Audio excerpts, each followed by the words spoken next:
दोस्तों आज की सबसे पहली और बड़ी खबर, झारखंड मधुपुर उपचुनाव में मंत्री हफीजुल हसन जीते, बीजेपी प्रत्याशी गंगा नारायण को हराया। मधुपुर विधानसभा उपचुनाव 2021 का परिणाम झारखंड मुक्ति मोर्चा प्रत्याशी हफीजुल अंसारी के पक्ष में गया है। अंसारी ने भाजपा प्रत्याशी गंगा नारायण सिंह को पराजित किया है।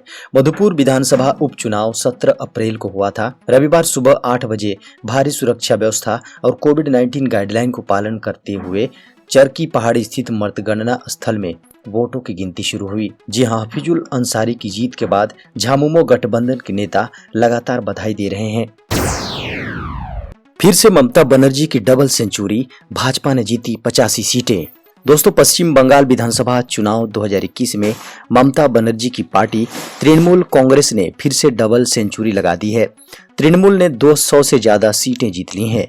वहीं भाजपा, जो अब की बार 200 पार का नारा दे रही थी, के खाते में केवल 85 सीटें आ रही हैं।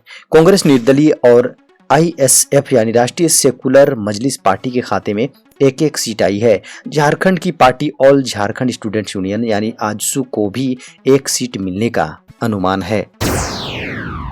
मधुपुर उपचुनाव के जीत के बाद मुख्यमंत्री श्री हेमंत सोरेन ने किया ट्वीट, कहा मधुपुर और प्रदेश की जनता को शत शत नमन। हफीजुल हसन जी को हाजी साहब और मधुपुर की जनता के अरमानों को पूरा करने एवं उनकी सेवा करने की बहुत बड़ी जिम्मेदारी मिली है, जिसे हम सब मिलकर अवश्य पूरा करेंगे।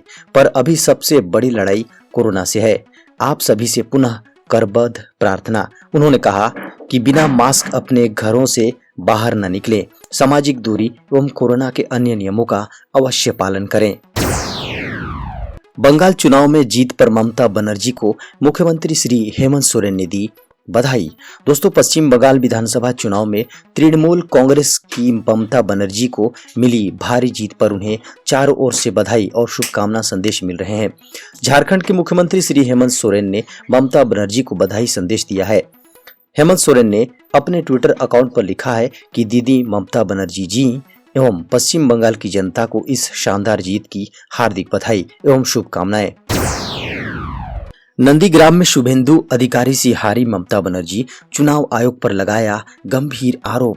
दोस्तों तृणमूल कांग्रेस की प्रमुख ममता बनर्जी बहुचर्चित नंदीग्राम विधानसभा सीट से हार गईं।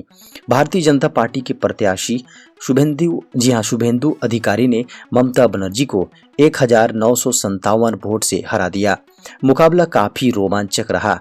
काउंटिंग की शुरुआत में शुभेंदु अधिकारी ने बढ़त हासिल की। बीच में ममता बनर्जी की लीड मिली। जी हां, ममता बनर्जी को लीड मिली। आखिरी चरण की गिनती खत्म होते होते शुभेंदु अधिकारी ने जीत हासिल की। ममता बनर्जी ने कहा कि मैं नंदीग्राम का जनादेश स्वीकार करती हूं। जेएमएम ने केंद्र पर लगाया बड़ा आरोप, वैक्सीन खरीद में किया 18,000 करोड़ का घोटाला। दोस्तों मधुपुर उपचुनाव और पश्चिम बंगाल में मिली जीत पर खुशी जताने के साथ राज्य की सत्तारूढ़ झारखंड मुक्ति मोर्चा ने केंद्र पर वैक्सीन के नाम पर 18,000 करोड़ रुपए घोटाले का आरोप लगाया है। पार्टी प्रवक्ता सह महासचिव सुप्रियो भट्टाचार्य ने कहा है कि धार्मिक उन्माद की जिस हवा को 2019 में हेमंत सोरेन ने नकेल कसने का काम किया, उसे आज जेएमएम समर्थित टीएमसी ने भी रोका है। मुख्यमंत्री हेमंत सोरेन के विगत 16 माह के कार्यकाल में 3 उपचुनाव में अपना समर्थन व्यक्त कर झारखंडी जनता ने जो आशीर्वाद दिया है वह सराहनीय है। खबर है, ममता को बंगाल जिताने वाले प्रशांत किशोर ने लिया संन्यास। दोस्तों चुनावी रणनीतिकार और इंडियन पॉलिटिकल एक्शन कमेटी के चेयरमैन प्रशांत किशोर ने इलेक्शन मैनेजमेंट के संन्यास का संकेत दिया है। पश्चिम बंगाल में तृणमूल कांग्रेस की बड़ी जीत का सूत्रधार बने प्रशांत किशोर ने संकेत दिया है कि वे अब चुनावी प्रबंधन का काम छोड़ना चाहते हैं। प्रशांत किशोर ने कहा कि वे अब कुछ और करना चाहते हैं। बंगाल में मिली इतनी बड़ी जीत और सटीक भविष्यवाणी करने वाले प्रशांत किशोर के बयान से राजनीतिक गलियारों में हलचल मच गई है। दुनिया भर में कोरोना से 31.92 लाख से अधिक लोगों की मौत, 15.22 करोड़ से ज्यादा संक्रमित। दोस्तों कोरोना वायरस विश्व भर में तेजी से पांव पसारते जा रहा है और इस वायरस के संक्रमण से अभी तक 31.92 लाख से अधिक लोगों की मौत हो गई और 15.22 करोड़ से अधिक लोग इससे प्रभावित हुए हैं। कोरोना संक्रमण से मरने वालों में अमेरिका शीर्ष पर है। अमेरिका की जॉन हॉपकिंस यूनिवर्सिटी के विज्ञान एवं इंजीनियरिंग केंद्र की ओर से जारी ताजा आंकड़ों के अनुसार दुनिया के 192 देशों एवं क्षेत्रों में संक्रमितों की संख्या बढ़कर 15,22,05,608 हो गई है, जबकि 31,92,852 लोगों की मौत हो चुकी है। दोस्तों, गढ़वा से बड़ी खबर निकल कर आ रही है। ऑक्सीजन नहीं मिलने पर 2 महिला मरीजों की मौत, परिजनों ने किया हंगामा। दोस्तों, गढ़वा सदर अस्पताल स्थित कोविड-19 वार्ड एक बार फिर चर्चा में आ गई है। इस बार ऑक्सीजन नहीं मिलने से 2 महिला मरीजों की मृत्यु हो गई। आपको बता दें कि इसके बाद परिजनों ने जमकर हंगामा किया और तोड़ फोड़ कर डाली। गढ़वा सदर अस्पताल में ऑक्सीजन नहीं मिलने से शनिवार की रात्रि में 2 महिला मरीजों की मौत हो गई। दोनों मृतकों के आक्रोशित परिजनों ने सदर अस्पताल में हंगामा करते हुए जमकर उत्पात मचाया। झारखंड के पूर्व मुख्यमंत्री बाबूलाल मरांडी ने कहा, राज्य में मचा है हाहाकार, लोग तड़प कर तोड़ रहे हैं दम, मुख्यमंत्री जी कुछ कीजिए। दोस्तों, बाबूलाल मरांडी ने अपने ऑफिशियल ट्विटर अकाउंट पर लिखा कि मुख्यमंत्री हेमंत सोरेन जी, झारखंड में हाहाकार मचा हुआ है, लोग तड़प तड़प कर मर रहे हैं, आंखें खोलिए और गंभीरता को समझिए। जहां देश में कल 18% लोग स्वस्थ हुए और 0.94% लोगों की मृत्यु हुई। महाराष्ट्र में जहां सबसे भयावह स्थिति है, वहां कल 96.91% लोग स्वस्थ हुए और 1.27% लोगों की मृत्यु हुई है। बाबूलाल मरांडी ने कहा कि अपने राज्य में कोरोना से मृत्यु दर का आंकड़ा भयावह है। स्वास्थ्य मंत्रालय का ऐलान, 30 अप्रैल से पहले वैक्सीन की डोज लेने वाले को फ्री में दी जाए वैक्सीन। दोस्तों, केंद्रीय स्वास्थ्य मंत्रालय ने 30 अप्रैल से पहले पहली खुराक लेने वाले लाभार्थियों के लिए ऐलान किया है।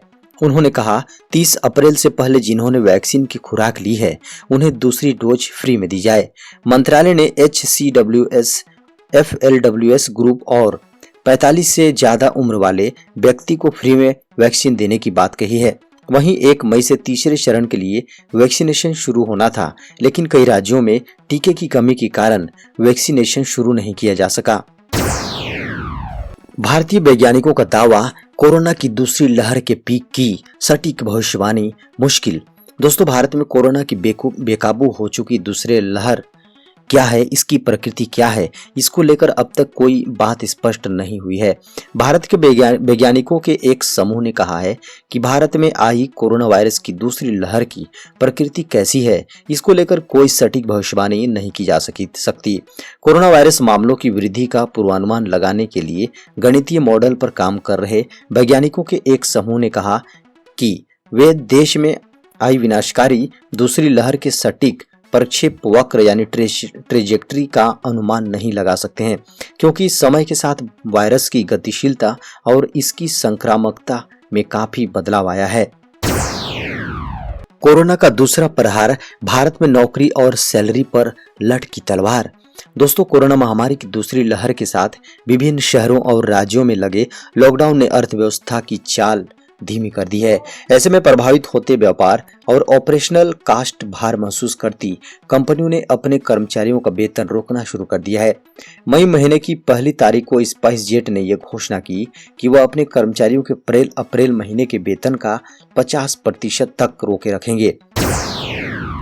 कांग्रेस के पूर्व विधायक कालिदास मुर्मू का निधन, डॉक्टर रामेश्वर उरांव सहित अन्य नेताओं ने दी श्रद्धांजलि। दोस्तों, संताल परगना अंतर्गत महेशपुर विधानसभा सीट से 2 बार विधायक रहे कांग्रेस के वरिष्ठ नेता कालिदास मुर्मू का निधन हो गया। झारखंड कांग्रेस कमेटी के पूर्व उपाध्यक्ष रहे कालिदास मुर्मू ने शनिवार को अंतिम सांस ली। जानकारी के अनुसार कालिदास मुर्मू का निधन हृदय गति रुक जाने के कारण हो गया। तमाम कांग्रेसी नेता और कार्यकर्ताओं ने निधन पर शोक व्यक्त किया। प्रदेश के वित्त मंत्री और प्रदेश कांग्रेस कमेटी के अध्यक्ष डॉक्टर रामेश्वर उरांव ने कालिदास मुर्मू के निधन पर शोक व्यक्त किया। 91 वर्षीय लता मंगेशकर ने बढ़ाया कोरोना मरीजों की ओर मदद का हाथ, अपनी सेविंग से दान किए इतने लाख रुपए। दोस्तों, महामारी के इस संकट में सरकार बेबस दिखाई दे रही है, लेकिन कुछ लोग ऐसे भी हैं जिन्होंने पीड़ितों की हर संभव मदद का जिम्मा उठाया है। बॉलीवुड जगत से कई हस्तियों ने अलग अलग तरह से कोरोना संक्रमितों की मदद करने की कोशिश की। इस सूची में अब एक नया नाम भारत रत्न और दिग्गज बॉलीवुड सिंगर लता मंगेशकर का जुड़ गया है। शनिवार को उन्होंने कोरोना काल से जूझ रहे महाराष्ट्र के लोगों की मदद करने का ऐलान किया है। महाराष्ट्र सरकार के मुताबिक सिंगर लता मंगेशकर बड़ी धनराशि कोरोना पीड़ितों को दान कर उनको मदद पहुंचाई है। विदेशी मीडिया के निशाने पर मोदी सरकार, कोरोना संकट पर हो रही जमकर आलोचना। दोस्तों, पिछले 24 घंटे में भारत ने कोरोना के नए मामलों को लेकर विश्व रिकॉर्ड कायम किया है। 4 लाख से ज्यादा लोग कोरोना वायरस से नए संक्रमित मिले हैं, जबकि 3,500 से ज्यादा लोग कोरोना वायरस की चपेट में आने से मारे गए हैं। भारत के अस्पताल ऑक्सीजन की कमी से जूझ रहे हैं और सिर्फ अप्रैल महीने में हजारों लोगों की जान सिर्फ ऑक्सीजन नहीं मिलने से हुई है। चाहे राजधानी दिल्ली हो या फिर उत्तर प्रदेश या पंजाब या बिहार, हर जगह की स्थिति बेहद खराब है। भारत में इस वक्त कोरोना वायरस के 32 लाख से ज्यादा एक्टिव केस हैं। पिछली बार की तुलना में ये वायरस इस बार युवाओं को बड़ी संख्या में अपना शिकार बना रहे हैं और सैकड़ों युवा अपनी जान इस जानलेवा वायरस की चपेट में आने से गंवा चुके हैं।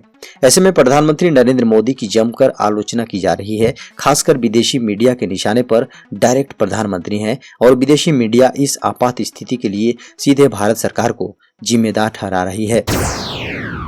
ऑक्सीजन और दवाओं की उपलब्धता पर पीएम मोदी ने की बैठक, लिए गए कई अहम बड़े फैसले। दोस्तों, देश में जारी कोरोना संकट के बीच प्रधानमंत्री नरेंद्र मोदी ने रविवार को ऑक्सीजन और दवाओं की उपलब्धता को लेकर विशेषज्ञों के साथ बैठक की।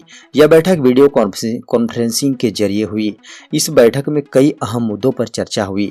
मेडिकल और नर्सिंग कोर्स से पास आउट हुए छात्रों को भी कोविड ड्यूटी में शामिल करने पर चर्चा हुई, जिसको लेकर पूरी जानकारी सोमवार को सामने आएगी। वहीं एमबीबीएस और नर्सिंग का कोर्स कर रहे फाइनल ईयर के छात्रों की भी कोविड ड्यूटी में मदद ली जा सकती है।